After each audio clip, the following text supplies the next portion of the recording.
Welcome back to our channel. இன்றைக்கி 2 ஹெல்த்தியான tips நம்ம பார்க்க போகிறோம். ஃபஸ்ட்டு வந்து தண்ணி சுட வச்சு எடுக்கிறது.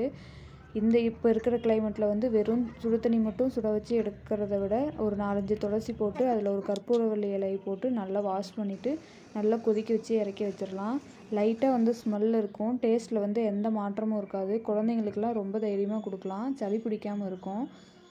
இது வந்து நம்ம சில்வர் பாத்திரத்தில் கொதிக்க வச்சுருந்தோம்னா அது வந்து அப்படியே இறக்கி வச்சிடலாம். நான் வந்து செம்பு பாத்திரத்தில் வந்து ஸ்டோர் பண்ணி வச்சுக்கிறேன். இது வந்து ஜக்கில் வைக்கிறதுனால ஈஸியாக ஊற்றி டம்ளரில் ஊற்றி நம்ம குடிக்கிறதுக்கு வசதியாக இருக்கும்.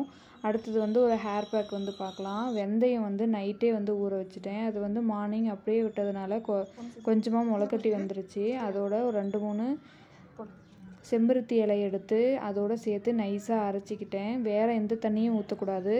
பால் இல்லைன்னா வந்து அந்த ஊற வச்ச தண்ணியோடையே சேர்த்து அரைச்சி எடுத்துக்கலாம். இது வந்து என்னோடய பொண்ணு இப்போ தான் வந்து 2nd ஸ்டாண்டர்ட் போகிறா. அவள் வந்து ரொம்ப லாங் ஹேராக இருக்கணும்னு சொல்லிட்டு ரொம்ப ஆசை. அதனால் அவளுக்காக தான் இந்த மாதிரி வீக்லி ஒன்ஸ் வந்து ஏதாவது ஹேர் பேக் வந்து யூஸ் பண்ணுவேன்.